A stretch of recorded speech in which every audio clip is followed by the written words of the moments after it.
बच्चों, how are you? आप कैसे हैं? मैं जितेंद्र कुमार द्विवेदी आपके सामने फिर आया हूं एक बहुत ही महत्वपूर्ण टॉपिक लेकर के। आज मैं वो चीज बताने जा रहा हूं जिसको जानने के बाद आपके लिए अंग्रेजी ऐसा लगेगा जैसे इसको मैं पहले क्यों नहीं पढ़ा। मैं आपको आज टेंस पढ़ाने जा रहा हूं और टेंस का मतलब होता है कि अंग्रेजी का नींव, अंग्रेजी का बेस है। यदि आप कायदे से अंग्रेजी टेंस पढ़ लिए, ये मेरे हर वीडियो को आप देखिएगा, एक एक टेंस में आपको पढ़ाऊंगा, एक एक डीपली पढ़ाऊंगा। यदि आपने टेंस सही से पढ़ लिया तो ये मैं दावे के साथ कहता हूं कि आप अंग्रेजी बोलने भी लगेंगे और अंग्रेजी आप अच्छी अंग्रेजी लिखने भी लगेंगे। कोई भी विचार आपके अंदर आएगा, जैसे बहुत लोग डायरी लिखते हैं अंग्रेजी में तो वो लिख नहीं पाते, आप लिखने भी लगेंगे। लेकिन इस सबको जानने के बाद इसके साथ साथ आप अपना मीनिंग्स वोकेबुलरी ओके करिएगा, याद करिएगा। टेंस प्लस मीनिंग्स आपका दो हथियार है जो आपको बहुत आगे ले जाएंगे और अंग्रेजी आपके लिए कठिन रह ही नहीं जाएगी। आइए देखते हैं। ये जो सामने दिख रहा है आपको बोर्ड पर लिखा है टेंस, ये बहुत ही कमाल की चीज है। टेंस एक बेस है। टेंस का मतलब होता है समय, जो हम लोग कहते हैं समय, ये समय, और समय को लोग काल भी कहते हैं। हम लोग कई बार सुनते हैं कि उनका काल आ गया चले गए, उनका समय आ गया चले गए, वही टेंस है। ये टाइम का ही एक दूसरा रूप है टेंस। टाइम में सिर्फ टाइम की बात होती है और टेंस में आगे पीछे और आने वाला सबके बारे में बात होता है। टेंस बहुत महत्वपूर्ण होता है। टेंस माने समय या काल। तीन प्रकार के टेंस होते हैं, ध्यान से देखिएगा।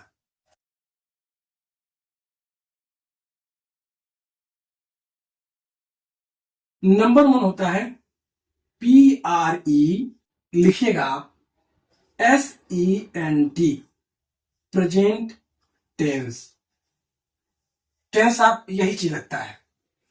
टेंस इसलिए लगता है कि कोई भी व्यक्ति का एक पहचान होता है कि वो कहां से बिलोंग करता है। तो कोई भी व्यक्ति अपना टाइटल लगाता है, फला सिंह, फला आदमी, कोई भी चीज, तो एक उसकी पहचान होती है। अपना पहचान, और पहचान जरूरी भी है।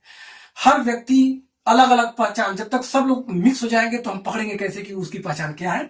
इसीलिए चूंकि टेंस के ये लड़के हैं, आप ये भी कह सकते हैं कि टेंस के 3 लड़के होते हैं बेसिकली। या तो कह सकते हैं there are 3 kinds of tenses. Otherwise आप ये भी कह सकते हैं कि 3 लड़के होते हैं, जो बोलचाल की भाषा में आपको समझने में इजी होगा। प्रेजेंट टेंस, दूसरा होता है पास्ट टेंस, और तीसरा होता है फ्यूचर टेंस। हम टी लिख दे रहे हैं, आप इसको समझ जाइएगा। Present tense, past tense, future tense, बहुत ही गूढ़ चीज आप पढ़ रहे हैं। ध्यान इधर उधर मत भटकाइएगा, ध्यान से अंत तक वीडियो देखिए। बहुत ही कायदे की चीज आप पढ़ रहे हैं। इसके बाद आपको पढ़ने के लिए जितनी भी अंग्रेजी आप पढ़ेंगे, इसको यदि वास्तव में सीख लिए आप, तो इसके बाद जितनी भी, चाहे डायरेक्ट इनडायरेक्ट पढ़े, चाहे एक्टिव पैसिव वॉइस पढ़े, चाहे सिंथेसिस पढ़े, सिंटैक्स पढ़े, ट्रांसफॉर्मेशन पढ़े, कोई भी चीज, जितना मैं नाम ले रहा हूं भगाइए मत, सब बताऊंगा। आगे आपको सब बताऊंगा, मेरे साथ आप बने रहिए। नए हैं सब्सक्राइब कर लीजिए, और पुराने हैं तो कोई कमेंट करिए, लाइक करिए, और अधिक से अधिक इसको शेयर करिए, ताकि आपके साथ साथ आपके जो परिचित, आपके दोस्त, आपके शुभचिंतक भी इसका लाभ उठा सके। प्रेजेंट टेंस को कहते हैं वर्तमान काल। वर्तमान काल इसको कहते हैं भूतकाल, और इसको कहते हैं भविष्यत काल। भविष्यत काल, वर्तमान काल, भूतकाल, भविष्यत काल, नोट कर लीजिएगा। आते हैं वर्तमान काल क्या होता है। कोई भी समय, जो हम लोग का समय है, समय 3 भागों में बांटा गया है, और 3 भागों के अलावा कोई चौथे भाग में होता ही नहीं है। चाहे वो हिंदी की बात करें, चाहे अंग्रेजी की बात करें। Present tense, past tense, future tense. वर्तमान काल यानी वर्तमान में जो चीजें हो रही हैं, कोई भी चीज जैसे मैं आपको पढ़ा रहा हूं, वर्तमान काल है। कल मैं वीडियो बनाया था, कल कल वो बना चुका, वो भूतकाल है। और आगे भी वीडियो आपके लिए अच्छी अच्छी लेकर के आऊंगा, वो भविष्य काल होगा। मतलब क्या हुआ कि वर्तमान में कोई काम हम कर रहे हैं, वो वर्तमान काल हो गया। प्रेजेंट अंग्रेजी में कहा जाता है कि एट प्रेजेंट, एट प्रेजेंट काम तत्काल, तत्काल हुआ। लोग कहते हैं पास्ट की बात है, कोई घटना घटित है, पास्ट की बात है, अभी अभी हाल की बात नहीं है, पास्ट की बात है, बोलचाल में आपको सुनाई देता होगा। और फ्यूचर टेंस कहा जाता है कि इनका फ्यूचर थोड़ा सा गड़बड़ दिख रहा है। क्या मतलब? फ्यूचर यानी भविष्य, फ्यूचर मतलब आने वाला कल, आने वाली चीजें, आने वाला कैरियर, आने वाली घटनाएं। तो ये चीजें उम्मीद करता हूं आपको समझ में आ रहा होगा। कोई परेशानी होगी तो कमेंट जरूर करिएगा। Present tense, past tense, future tense, tense के 3 लड़के होते हैं। प्रेजेंट एकदम इजी वे में आपको पढ़ा रहा हूं, आप अच्छे से पढ़िए। उम्मीद करता हूं कि आपको अच्छे से समझ में आए, और मैं अपनी पूरा पूरा कोशिश कर रहा हूं कि आपको अच्छी तरीके से आसान भाषा में समझ में आए। Tense, present tense, past tense और फ्यूचर टेंस, वर्तमान काल, भूतकाल और भविष्य काल। अब क्या केवल यहीं तक सीमित है? नहीं, आगे भी है। अब इन टेंसों के भी 4 प्रकार होते हैं, यानी 4 लड़के होते हैं। प्रेजेंट टेंस के, पास्ट टेंस के, फ्यूचर टेंस के। आगे देखते हैं, ये चार्ट आप बना लीजिए और इस चार्ट के बाद फिर आगे बनाइएगा। एक एक करके आपको हम बताते हैं।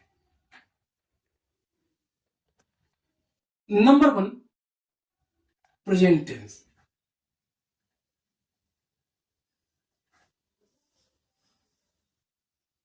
प्रेजेंट टेंस हमने आपसे बताया कि ये 4 प्रकार के होते हैं। ये ग्राफ बना रहा हूं, आपको चार्ट बना रहा हूं, आपको एकदम आसानी समझ में आएगा। पहले मैं ग्राफ बना रहा हूं, उस पर डिटेल बताऊंगा कौन के साथ क्या क्या व्यवहार होता है, कैसे पहचाने, क्या करें। नंबर 1 होता है प्रेजेंट, यही लगेगा जो ऊपर लगा हुआ है, PRESENT। यदि समझ में आपको नहीं आ रहा हो लिखावट, मैं बोल दे रहा हूं, बोल के आप उसको लिखिए। Present INDEFINITE। बहुत लोगों को स्पेलिंग भी नहीं पता होता है, स्पेलिंग तो याद करना पड़ेगा, वोकैबुलरी अपना ओके कर लीजिएगा। मीनिंग याद करिएगा, मीनिंग हमको याद रखिएगा, मीनिंग हमको पता होता है, लिख नहीं पाते सही से। हमको पता है कि इंडिफिनिट, मगर ये इंडिफिनिट लिखने के लिए कह दिया जाए, वो तो अभ्यास करना पड़ेगा, उसको आपको याद करना पड़ेगा। याद कर लेंगे, एक बार 2 बार याद करेंगे, एक बार फिर वो अभ्यास हो जाएगा, कहीं आराम से लिख लेंगे। प्रेजेंट इंडिफिनिट टेंस, इसमें कुछ भी नया नहीं है, सिर्फ ये नया है, प्रेजेंट यहां से लगा, टेंस यहां से लगा। चूंकि अब टाइटल लग गया, चूंकि इसके लड़के हैं, इसके परिवार के हैं, तो प्रेजेंट का पहचान एक होती है कि किस परिवार के हैं भाई। लोग कहते हैं पिताजी के नाम का आपका क्या है, पिताजी के नाम से पहचानते हैं कि पिताजी का नाम ये है, तो फलाना का लड़का है, तो पकड़ में आ जाता है। तो ये लोग कहते पूछेंगे कि इंडिफिनिट तो है भाई, मगर किसका? तो बात होगी प्रेजेंट इंडिफिनिट टेंस का।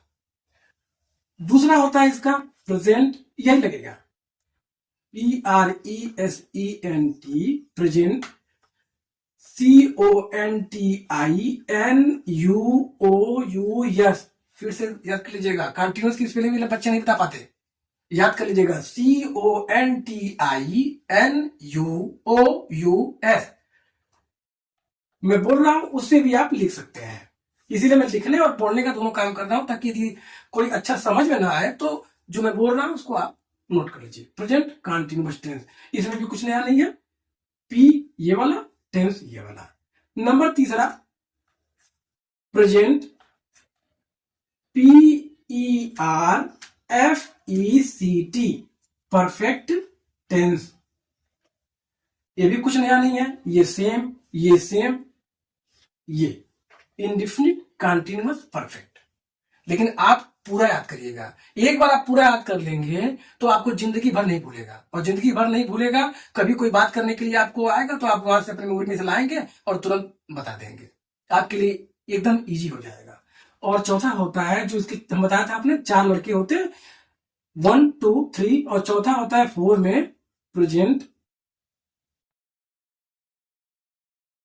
बस इसको और इसको मिला के, कोई नया नहीं है। प्रेजेंट परफेक्ट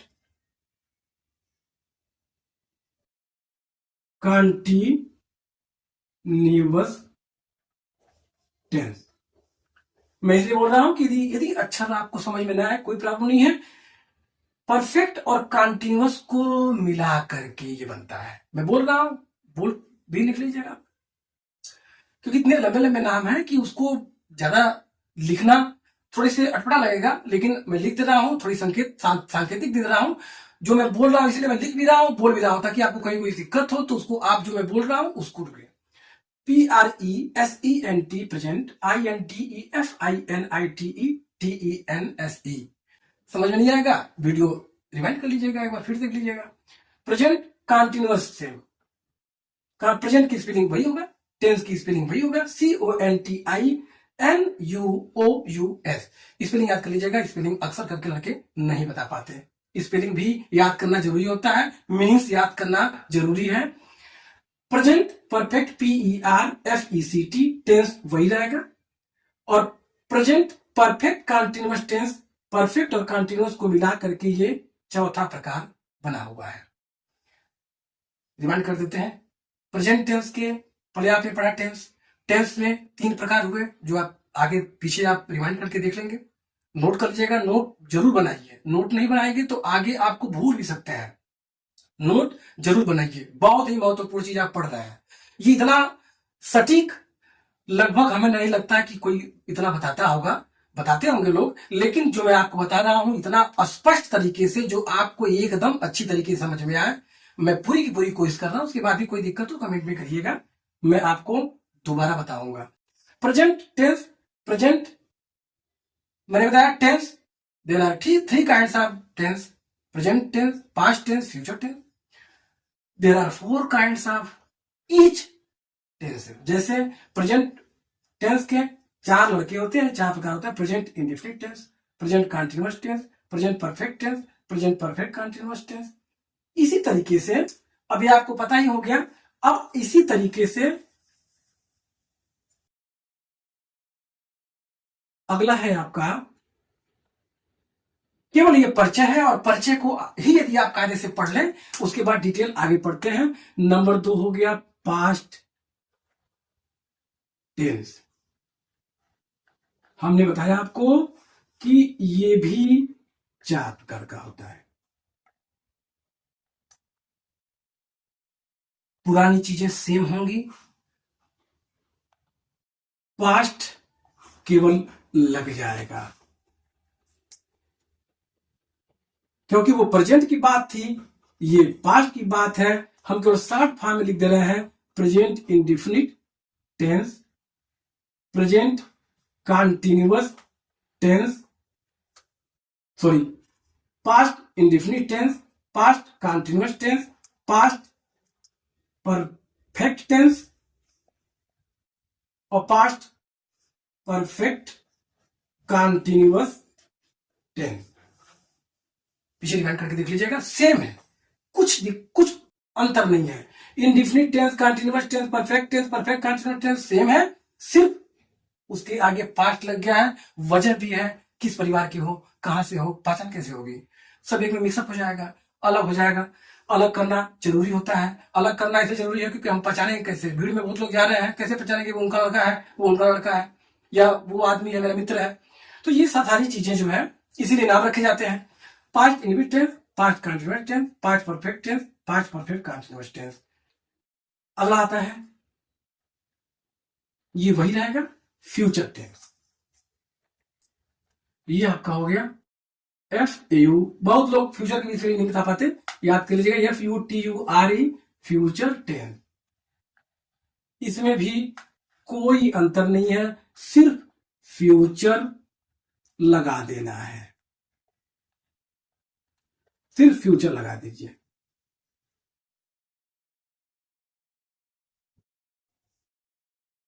क्योंकि फ्यूचर का है, future indefinite tense, future continuous tense, short लिख रहा हूं, पुराने रिवाइंड करेंगे तो पूरा मैंने लिखे थे, वही चीज है ये। फ्यूचर परफेक्ट टेंस और फ्यूचर परफेक्ट कंटिन्यूअस टेंस, सब में फ्यूचर लगेगा। फिर से बोल रहा हूं, future indefinite tense, future continuous tense, future perfect tense, future perfect continuous tense. ये रहे आपके टेंस के प्रकार। टेंस फिर से बता रहा हूं, टेंस 3 प्रकार का होता है, यानी टेंस के 3 लड़के होते हैं, present tense, past tense, future tense. सबके 4-4 लड़के होते हैं। प्रेजेंट प्रेजेंट के लड़के present indefinite tense, present continuous tense, present perfect tense, present perfect continuous tense. Past के लड़के past indefinite tense, past continuous tense, past perfect tense, past perfect continuous tense. Future के future indefinite tense, future continuous tense, future perfect tense, future perfect continuous tense. बस खत्म tense, यही tense है। आपको लगा बस खत्म हो गया? हाँ, बस यही है। अब इसकी डिटेल हमको पढ़नी है, लेकिन होल सोल हमने समझ लिया कि टेंस यही है। यदि यही आप तैयार कर लिए तो अंग्रेजी आपके लिए कुछ भी कठिन नहीं रह जाएगा। आपको कहीं भी बोलने के लिए कहा जाए तो सब चीज इसमें समाहित है। कैसे है वो धीरे धीरे करके आप देखेंगे। आज मैं आपको बताऊंगा सबसे पहला, बहुत ध्यान से करिएगा, नोट भी करिएगा इस चीज को। सबसे पहला मैं बताऊंगा आपको, वो है आपका जो हमने कहा था प्रेजेंट टेंस का पहला, present indefinite tense. Present indefinite tense. सबसे पहला प्रेजेंट टेंस का पहला, शुरुआत कर रहा हूं, ध्यान से सुनिएगा। जो जो पढ़ाऊंगा एकदम ध्यान से सुनेंगे, कहीं कोई दिक्कत नहीं आएगी। अपना दिमाग कंसंट्रेट कर करके, माइंड कंसंट्रेट करके पढ़िए। आपको कहीं कुछ ज्यादा सोचने की जरूरत नहीं पड़ेगी, कहीं जाने की जरूरत नहीं पड़ेगी अंग्रेजी समझने के लिए। यहीं पे आपको इतनी अच्छी जानकारी मिल जाएगी कि आपको लगेगा कि काश पहले मिल गया होता। प्रेजेंट इंडिफिनिट टेंस, हमने आपको बताया कि किसी भी टेंस का, चाहे कोई भी चीज हो, हम पढ़ते हैं तो सबसे पहले उसकी पहचान होती है। हम पहचानते कैसे हैं, उसकी पहचान क्या है? आप टेंस पढ़ रहे हैं, 3 प्रकार के टेंस हमने बताया, और हर टेंस के लड़कों की अलग अलग पहचान है। कोई नहीं मिलता, कोई पहचान मेल नहीं खाता, अलग अलग पहचान है। इस चीज का ध्यान रखिएगा। इसको सब्सक्राइब भी कर लीजिएगा, लोगों को बताइएगा, शेयर करिएगा, कमेंट करिएगा। और आगे देखिए, प्रेजेंट इंडिफिनिट टेंस में हम आपको पहले हिंदी से अंग्रेजी बताना चाह रहे हैं, क्योंकि अंग्रेजी से यदि डायरेक्ट हम अंग्रेजी बताएंगे आपको तो समझ में नहीं आएगा। आप नीचे से ऊपर चलेंगे, आप मजबूती से चलेंगे, अचानक उड़ने लगेंगे तो दिक्कत हो जाएगा। आप नीचे चलिए, सबसे पहले इसका लिखते भी चलिए, इसको नोट बनाते चलिए। नंबर 1, इसका जो नंबर 1 आता है वो है पहचान। पहचान को अंग्रेजी में इंट्रोडक्शन भी कहते हैं। पहचान क्या है इसकी? पहचानेंगे कैसे कि प्रेजेंट इंडिफिनिट टेंस है? बहुत इजी है, बहुत महत्वपूर्ण चीज पढ़ रहे हैं, देखिए, लिखिए भी। जैसे मैं लिख रहा हूं, जैसे मैं बोल रहा हूं, वैसे ही याद करिए, वैसे ही लिखिए। अपना माइंड एकदम हटा दीजिए, जो मैं पढ़ा रहा हूं वैसे ही करिए, आपको एकदम अच्छे समझ में आएगा। वैसे ही नोट करिए, नोट करना जरूरी है, याद करना जरूरी है। आप ऐसे नोट करिए, जिस वाक्य के अंत में, लिखिए आप इसको, जिस वाक्य के अंत में ता है, ती है, ते है, ता हूं, एक्सेट्रा इत्यादि आता है, उसे प्रेजेंट इंडिफिनिट टेंस कहते हैं। सीधा साधा इसका परिभाषा है, पहचान का तरीका है। पहचान जरूर करिएगा, पहचान नहीं पहचानने से जब टेंस बनाने को आता है तो लड़का बना नहीं पाता, क्योंकि पहचान ही नहीं पाता है कि वो किस टेंस का है। सबसे पहले कोई टेंस यदि बनाना हो तो उसका पहचान जानना जरूरी है कि आखिर किस टेंस का है। कोई नाम, कोई भी वाक्य आपके सामने कोई रख दिया, आप उसको पहचान ही नहीं पाए कि किस वाक्य का है। नियम तो हम तब न लगाएंगे, किसी व्यक्ति के बारे में हम जानेंगे नहीं कि उसका स्वभाव कैसा है, हम कैसे उससे व्यवहार करेंगे। हमको पता है थोड़ा शर्मीला है, थोड़ा सा क्रोधी है, थोड़ा सा अच्छा है, थोड़ा सा विनीत है, तो उसको उसी भाषा में हम बात करेंगे, उसको हम उसी अंदाज में बात करके उसको मोबिलाइज करने की कोशिश करेंगे, उसको समझेंगे। पहचान जिस वाक्य अंत में ता है, ती है, ते है, ता हूं इत्यादि आता है, उसे प्रेजेंट इंडेफिनिट टेंस कहते हैं। इतना आपको पता हो गया। आगे चलते हैं। नंबर 1 हो गया, नोट कर लीजिएगा। अब नंबर 2 आएगा इसका। इसमें भी 3 आता है, केवल 3 रहेगा, बांट दिया गया है ताकि समझने में आराम रहेगा आपको। ऐसा नहीं है कि बोझ रहा है, इसमें केवल बांट दिया गया है। नंबर 2 आता है इसमें, पहले तो आपने पहचान लिया, जैसे हमने किसी व्यक्ति को जान लिया कि ऐसा है, अब हम उसको पटाएंगे कैसे, उसको हम उसका व्यवहार हम कैसे करेंगे, उसको कैसे करेंगे। तो दूसरा नियम होता है अनुवाद का नियम। अनुवाद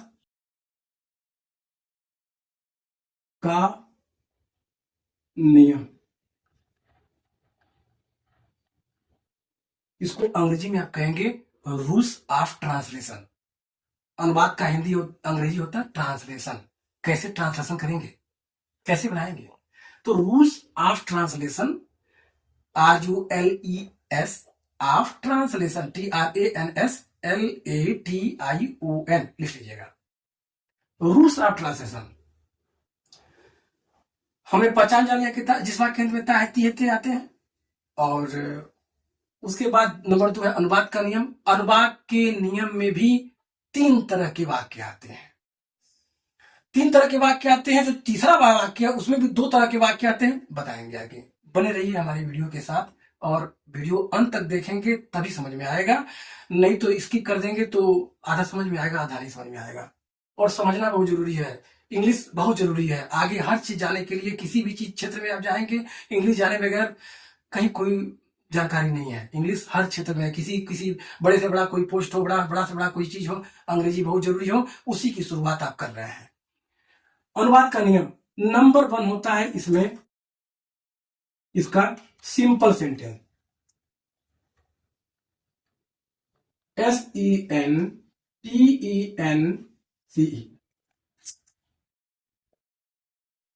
सेंटेंस भी होता है वाक्य, कोई वाक्य आता है सिंपल सेंटेंस, इसको बोलते हैं, लिख लीजिए, नोट कर लीजिए, साधारण वाक्य। इसको बोलते हैं साधारण, सिंपल सेंटेंस, साधारण वाक्य यानी सामान्य वाक्य। कोई सिंपल सेंटेंस आए, अफर्मेटिव सेंटेंस बोलते हैं इसको, आगे भी बताएंगे और क्या क्या बोलते हैं। असर्टिव भी इसमें आता है, लेकिन असर्टिव कब आता है, कब बोलते हैं, आगे पढ़ाएंगे आपको।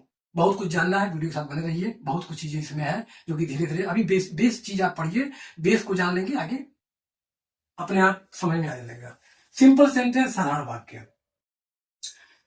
जब हम किसी वाक्य में पहचान गए ता है, ती है, ते आए, और अनुवाद का नियम में नंबर 1 सिंपल सेंटेंस हमने देखा, तो सिंपल सेंटेंस में अब नियम क्या लगता है, पर आप नियम नोट करिए, उसके बाद फिर हम बताएंगे आपको उदाहरण देकर के कि क्या वाक्य है, कैसे बनाएंगे।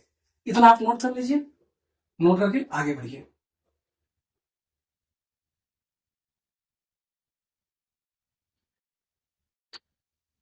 इसमें सिंपल सेंटेंस में नंबर 1, जैसे मैं लिखवा रहा हूं वैसे लिखेगा। नंबर 1 होता है कर्ता।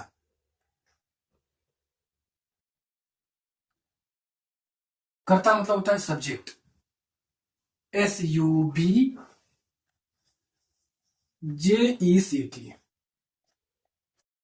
कर्ता कहेंगे आप, कर्ता क्या होता है, कर्ता का मतलब होता है करने वाला। कोई वाक्य होगा तो वाक्य में करने वाला कौन है, कौन से प्रश्न करते हैं, करने वाला कौन है, कर्ता पता आ जाएगा। सब्जेक्ट पता लगेगा। उसके बाद नंबर 1 कर्ता, दूसरा क्रिया, यानी यहां क्रिया का मतलब हो गया मेन वर्ब, मुख्य क्रिया। क्रिया का मतलब होता है मुख्य क्रिया। दो तरह की क्रिया होती है, क्रिया बताएंगे आपको आगे, और भी अभी बहुत कुछ बताना है आपको। क्रिया बताएंगे, इसकी डिटेलिंग आपको बताएंगे आगे, अगले वीडियो में बताएंगे, लेकिन अभी केवल उतना ही जानिए जितनी आपको अभी जरूरत है, ज्यादा अभी जरूरत नहीं है, पड़ेगी जरूरत आगे। क्रिया, मुख्य क्रिया। क्रिया क्या होता है? करने वाला। क्या किया का कर्ता ने क्या किया? पहले तो कर्ता कौन किया? ठीक है, इसने किया, मगर उसने किया क्या? पढ़ाई किया, लिखाई किया, दौड़ा धूपा, क्या किया? क्रिया। उससे पता लगता है कि कौन सा काम हुआ। इसको अंग्रेजी में बोलते हैं वर्ब, VERB। क्रिया मुख्यतः दो प्रकार की होती है। जो मुख्यतः होती है वो होती है मेन वर्ब, और दूसरी होती है हेल्पिंग वर्ब। उसको अंग्रेजी में ऑक्सिलरी वर्ब भी बोलते हैं, आगे पढ़ाएंगे आपको। मेन वर्ब होती है, और होती है हेल्पिंग वर्ब। हेल्पिंग वर्ब का मतलब होता है जो सपोर्ट करती है, क्रिया को जो सपोर्ट करती है वो हेल्पिंग वर्ब होती है। मेन चैप्टर पढ़ाते हैं क्रिया, इस सब डिटेलिंग हम आपको आगे बताएंगे। पहले जो चीज हम लोग पढ़ रहे हैं उस पर आप फोकस करिए। कर्ता, क्रिया, इतना आप लोग लिख लीजिए। आगे चलते हैं। नंबर 2 क्रिया है। अब इसकी क्रिया में भी, क्रिया में जहां तक आप लोगों ने लिखा उसके आगे लिखिए कि यदि कर्ता एक वचन हो, एकदम सिंपल भाषा में आपको समझा रहे हैं। सिर्फ एक वचन का मतलब होता है सिंगुलर। एक वचन हो, एक वचन हो, सिंगुलर हो, तो क्रिया में, क्रिया का मतलब होता है मुख्य क्रिया। क्रिया में S या ES लगा देते हैं पोजीशन के हिसाब से। क्रिया में S या ES लगा देते हैं।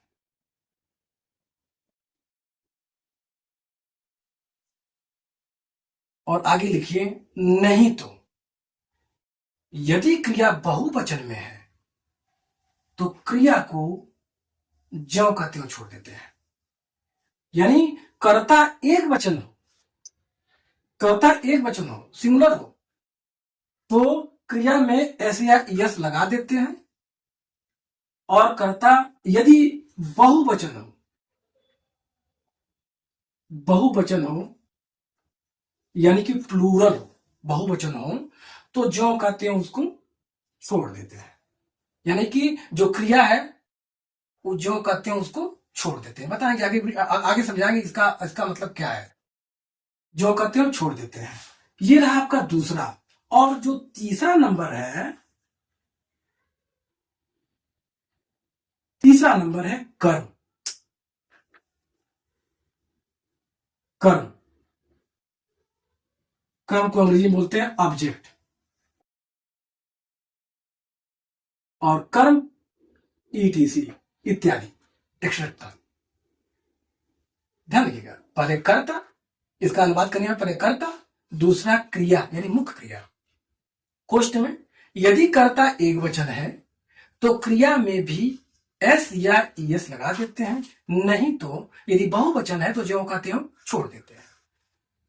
तीसरा कर्म इत्यादि। अब आते हैं एग्जाम्पल। इतना आप याद कर लीजिएगा और रिपीट करिएगा। अब आते हैं इसका यूज कहां होगा। अभी तो हम केवल नियम जान रहे थे, इसका यूज कहां होगा। जैसे यानी एग्जाम्पल, जैसे मोहन स्कूल जाता है। सिंपल वे है, मोहन स्कूल जाता है। हमने आपसे क्या कहा? मोहन, प्रश्न कीजिए आप। कर, मैंने कहा पहले करता, मैंने बताया कर्ता, कर्ता का पता कैसे लगा? हमेशा एक ट्रिक समझ लीजिए आप कि कर्ता का पता कौन से, सिर्फ कौन से प्रश्न करिए ऑटोमेटिक कर्ता का पता लग जाएगा, ज्यादा दिमाग लगाने की जरूरत नहीं है। कौन स्कूल जाता है? मोहन, कर्ता हो गया। तो हमने कहा कि सबसे पहले कर्ता लगता है, अंग्रेजी में लिखेंगे मोहन।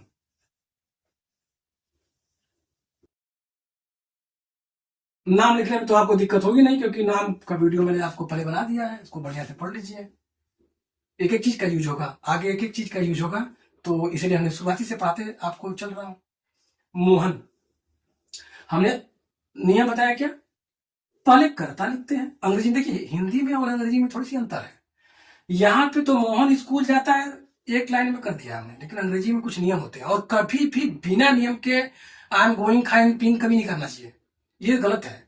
यदि आप नियम पढ़ रहे हैं तो नियम के अनुसार बनाइए, एक भी मिस्टेक नहीं होगा, एक भी गलती नहीं होगा, कोई गलती आपकी कर ही नहीं सकता, छाट ही नहीं सकता। मोहन मैंने कहा कर्ता मोहन। नंबर दूसरा हमने नियम लिखवाया आपको, आप अपने कॉपी में देखिए। क्रिया, पहले कर्ता, दूसरा क्रिया, क्रिया मतलब मेन वर्ब। क्रिया क्या है और क्रिया का पता कैसे चलेगा? ये मोहन जो है कर क्या रहा है, क्या कर रहा है, क्या से प्रश्न करिए, ऑटोमेटिक पकड़ में आ जाएगा। क्या कर रहा है? तो जा रहा है। अब कहां जा रहा है बात की बात है, लेकिन पहला उसका काम क्या है? जाना। तो लगाते जाना की अंग्रेजी होती है, मीनिंग तो सारा याद करना पड़ेगा, मीनिंग आप याद कर लीजिएगा, जितनी वोकैबुलरी बढ़ाएंगे आपका अच्छा रहेगा। गो मीन्स होता है जाना, ठीक है? क्या सही हो गया? नियम के हिसाब से नहीं सही है, गो तो लग गया। हमने आपसे कहा था कि यदि कर्ता एक वचन है तो क्रिया में भी, यानी मुख्य क्रिया में भी यस या ईएस लगा देते हैं। बहुवचन होगा तो जो कहते हैं छोड़ेंगे, तो यानी ई एस लग जाएगा।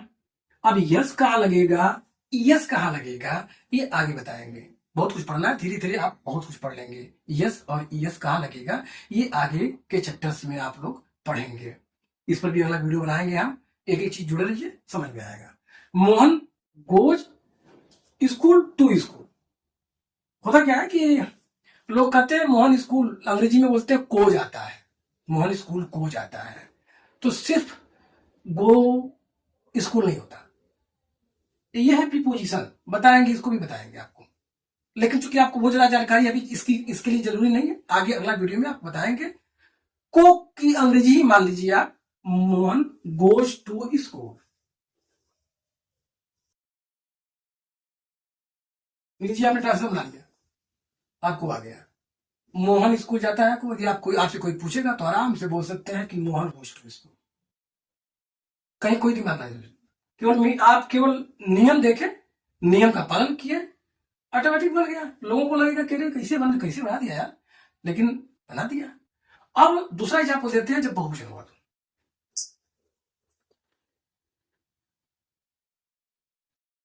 एक आता है वर्ड मैं। मैं जो शब्द होता है वो बहुवचन माना जाता है। मैं तो आई होता है, आई माने मैं, एक ही होता है, लेकिन ये बहुवचन का प्रयोग ये माना जाता है। आगे भी टेंसेस में आप देखेंगे तो इसके लिए कुछ स्पेशल हेल्पिंग वर्ड भी लगता है, बताएंगे आपको। मैं, सिंपल एग्जाम्पल लीजिए, सिंपल एग्जाम्पल से आप बड़े बड़े चीज को हल कर लेंगे।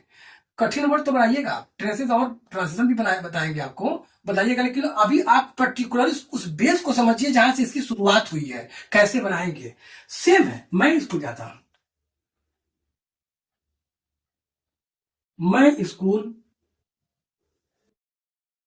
जाता हूं। याद आ रहा होगा आपको, हमने अभी अभी बताया था पहचान में कि जिस वाक्य के अंत में ता है, ती है, ते है, ता, ता, यही पहचानिए ना। यदि ये पहचानेंगे आप तो गलत नहीं होगा।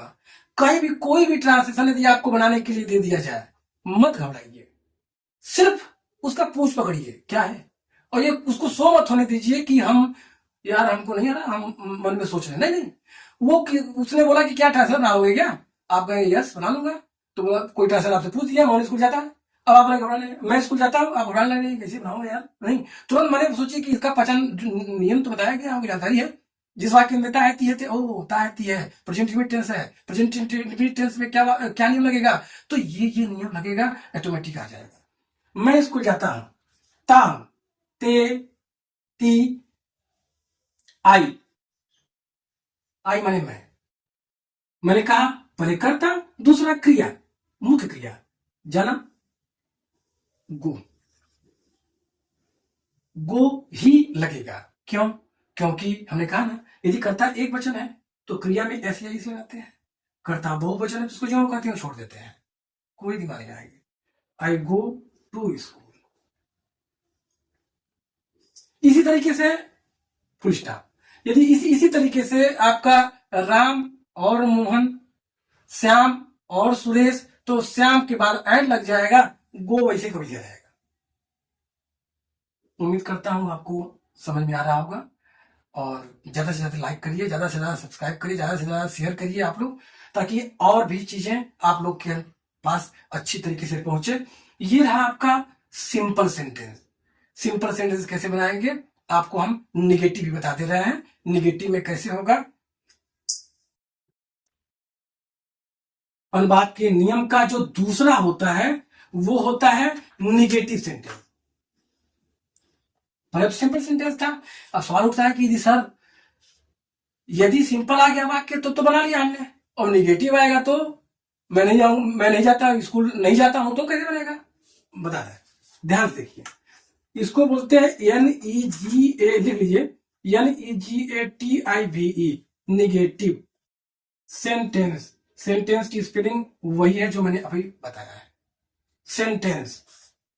मैं साथ में लिख दे रहा हूं, SENTENCE, नोट कर लीजिए। निगेटिव सेंटेंस इसको बोलते हैं हिंदी में नकारात्मक, नकारात्मक वाक्य। सेंटेंस को वाक्य बोलते हैं। निगेटिव का मतलब न, सिंपल का मतलब यस, नकारात्मक वाक्य। अब यदि इस तरह का वाक्य हो, बहुत ही ध्यान से सुनिएगा, लिखिएगा भी, बहुत महत्वपूर्ण चीज पढ़ रहे हैं। इस तरह का वाक्य हो तो कैसे बनाएंगे, इसको आप नोट कर लीजिए, नोट कर लीजिए, आगे चलते हैं। निगेटिव सेंटेंस में नियम क्या होते हैं, नंबर 1, वैसे जैसे है पुराना कर्ता, शुरू में कर्ता लगेगा ही, यानी सब्जेक्ट। दूसरा जो होता है, अब चालू होता है, किसकी भूमिका चालू होती है, किसका वर्ग चालू होता है, हेल्पिंग वर्ब का। यहां पे हेल्पिंग वर्ब की भूमिका चालू हो गई। क्या होगा, कर्ता, और दूसरा होता है does not, DOES, does not, एक वचन के साथ, इसको बोलते हैं सहायक क्रिया। पहले कर्ता, दूसरा सहायक क्रिया यानी हेल्पिंग वर्ब, सहायक क्रिया डज नॉट, सहायक क्रिया, अंग्रेजी में बोलते हैं हेल्पिंग वर्ब। सहायक क्रिया डज नॉट, एक वचन के साथ, एक वचन के साथ, नोट करते चलिए, और तथा डू नॉट, बहुवचन के साथ यानी प्लूरल के साथ प्रयोग करते हैं, के साथ। जो मैं नोट करा रहा हूं नोट करते चलिए। डज नॉट एक वचन के साथ प्रयोग करते हैं, डू नॉट बहुवचन के साथ प्रयोग करते हैं। कर्ता के बाद याद रखिएगा, पहले उसमें मुख्य क्रिया लगती थी, लेकिन अब सहायक क्रिया लगेगी, किसमें, निगेटिव सेंटेंस में। उसके बाद सिंपल, नंबर 3 क्रिया यानी मुख्य क्रिया। अब यहां मुख्य लिखना जरूरी है, इसलिए जरूरी है क्योंकि यह हेल्पिंग वर्ब हो गई। सहायक क्रिया की क्रिया दो तरह की हो गई, सहायक क्रिया और मुख्य क्रिया। मुख्य क्रिया मतलब मेन वर्ब, मुख्य क्रिया। और ये रहेगी, अब एक सवाल आता है, मुख्य क्रिया रहेगी फर्स्ट फॉर्म में। अब सवाल हो गया कि फर्स्ट फॉर्म सेकंड फॉर्म क्या हो गया, तो बता रहे हैं अभी। ये हो गया आपका फर्स्ट फॉर्म में। पढ़ाएंगे आपको, और आप ये याद करने की चीज है, इसको आप याद करिएगा। कोई भी जो वर्ब होती है वो 3 फॉर्म में होती है। There are 3 forms of verb. 3 form में होती है। गो मतलब होता है जाना, गो, वेंट और गान, GONE। कोई भी क्रिया जो होती है 3 फॉर्म में होती है, गो, वेंट, गान। ये होगा आपका फर्स्ट फॉर्म, ये हो गया सेकेंड फॉर्म, और ये हो गया थर्ड फॉर्म। 3 फॉर्म में क्रिया ही होती है।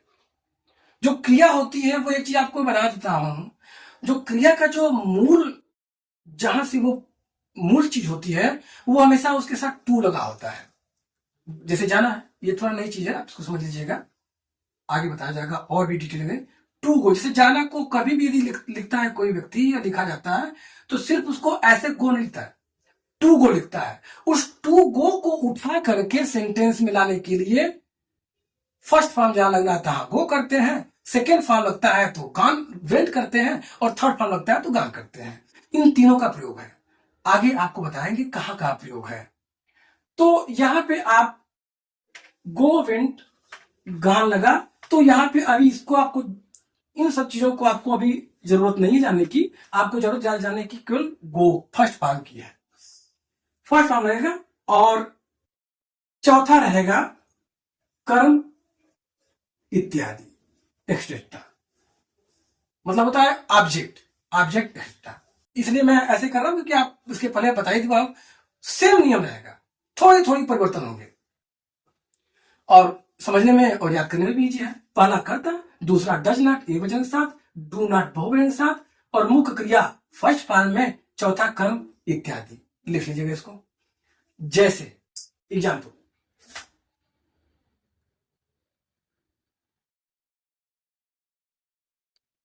जैसे अब कैसे बनाएंगे इसको। मान लीजिए इस तरह का कोई वाक्य आ जाता है, मोहन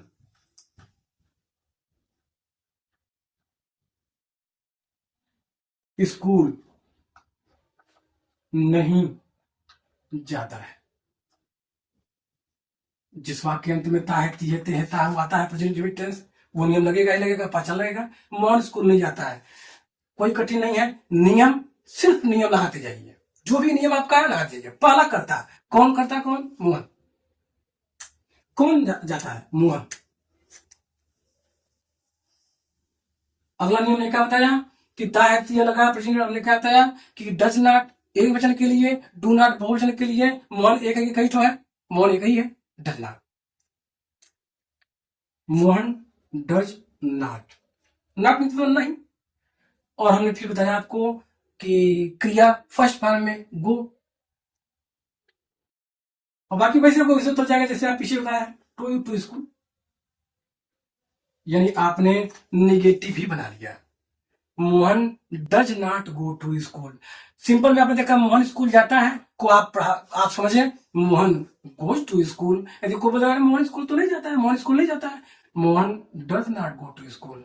बहुवचन में आ जाइए आप, यानी कि प्लूरल में आ जाइए ये वाक्य। यदि यही वाक्य रहेगा तो कैसे बनाएंगे उसको प्लूरल में, तो या तो मैं लगा लीजिए, या अब जैसे वाक्य आता है तुम भी आता है, तुम भी बहुवचन में आता है।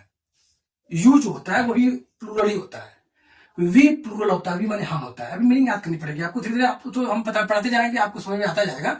लेकिन वी मतलब हम, और यू तुम या आप, दे वे, दे मीन्स वे लोग भी होता है। तो ये सारी चीजें हैं, क्या है, बहुवचन है। अब जैसे मान लीजिए हम तुम्हें कर देते हैं, तुम स्कूल नहीं जाते हो। अब ते आगे, ता हूं, ते हूं, जाते हो, तुम स्कूल नहीं जाते हो, कोई दिक्कत नहीं है। यू, YOU, बहुवचन है। तुमने कहा ता है, पता ही आपको है बहुवचन है, तो सहायक क्रिया नंबर 1 करता, दूसरा सहायक क्रिया डज नॉट या डू नॉट, कर्ता के अनुसार अकॉर्डिंग टू सब्जेक्ट। कर्ता क्या है इसमें, बहुवचन है, डू नॉट, और क्रिया फर्स्ट फॉर्म में टू स्कूल। यानी कि इसको भी आपने बना लिया, बाकी सब चीजें तो सेम है। मेन प्रश्न उठता है सहायक क्रिया का, you do not go to school. इसी तरह का जितना वाक्य होगा, हम स्कूल नहीं जाते हैं, we do not go to school. Ram और श्याम स्कूल नहीं जाते हैं, Ram and Shyam do not go to school. वे लोग स्कूल नहीं जाते हैं तो दे पीपल भी बोलते हैं, दे भी बोलते हैं, काम हो जाता है, they do not go to school. अब यहाँ तो स्कूल है, गो टू स्कूल। इसी तरह से कोई और कोई काम करेगा, वे नहीं खेलते हैं, कोई दिक्कत नहीं है, गो की जगह प्ले लग जाएगा, दे डू नॉट प्ले। तुम आम नहीं खाते हो, कोई दिक्कत नहीं है, you do not eat mango. तुम किताब नहीं पढ़ते हो, कोई दिक्कत नहीं है, you do not read book. तुम पत्र नहीं लिखते हो, इसको नोट कर लीजिएगा, जो मैं बोल रहा हूं ना, भले नहीं लिख रहा हूं लेकिन उसको आप नोट कर लीजिए। तुम पत्र नहीं लिखते हो, you do not write a letter. Letter के साथ अ लग जाता है, ए को ही अ बोलते हैं। तो आपने आज जाना, टेंस के बारे में जाना। टेंस 3 प्रकार का होता है, present tense, past tense, future tense. उसके बाद 3 प्रकार होते हैं, 4 प्रकार होते हैं, प्रेजेंट के, पास्ट के, फ्यूचर के, present indefinite tense, present perfect continuous tense, present perfect tense, present perfect continuous tense. उसमें हम आज पहला आपको बताया प्रेजेंट इंडेफिनिट टेंस का पहचान। जिस वाक्य के अंत में ता है, ती है, ते है, ता हो इत्यादि आता है, उसे प्रेजेंट इंडेफिनिट टेंस कहते हैं। पहचान हो गया। अनुवाद के नियम में हमने आपको बताया, 2 चीजें बताया, सिंपल सेंटेंस और नेगेटिव सेंटेंस। सिंपल सेंटेंस में हमने कहा पहले कर्ता, दूसरा क्रिया। यदि कर्ता एक वचन है तो क्रिया में भी एस या एस लगा देते हैं। यदि कर्ता बहुवचन है तो क्रिया को जो कहते हैं छोड़ देते हैं। ये रहा। दूसरा हमें बताया नेगेटिव सेंटेंस। नेगेटिव सेंटेंस में यदि कर्ता एक वचन से नाट आता है, उसमें यदि कर्ता एक वचन है तो डज नॉट, यानी सिंगुलर है तो डज नॉट, और यदि कर्ता बहुवचन है यानी प्लूरल है तो डू नॉट का प्रयोग करते हैं, क्रिया फर्स्ट फॉर्म ले जाती है। उम्मीद करता हूं कि आपको ये चीज समझ में आया होगा। इसके बावजूद भी कोई चीज दिक्कत परेशानी हो तो कमेंट करिएगा, नए हैं तो सब्सक्राइब कर लीजिए, अधिक से अधिक शेयर करिए ताकि और लोग भी लाभान्वित हों और इसको अच्छे से डिटेल से इसको पढ़िए, क्योंकि ये इतनी महत्वपूर्ण चीज है। आगे भी जितने टेंसेस हैं, टेंस के जितने क्लासेस हैं, अच्छे से पढ़िएगा तो अंग्रेजी आपके लिए इतनी आसान हो जाएगी। और इसके आने वाले जितने भी ब्रांचेज हैं, इंग्लिश के ब्रांचेज जिसको बोलते हैं, बड़ी बड़ी ब्रांचेज हैं, जैसे ट्रांसफॉर्मेशन हुआ, सिंटेक्स हुआ, सिंथेसिस हुआ, कैसे बनेगा, तो इसके बेस पर आप आसानी से उसको समझ लेंगे कि कैसे बनेगा। तो इसी के साथ इस वीडियो को एंड करते हैं। तब तक के लिए गुड बाय।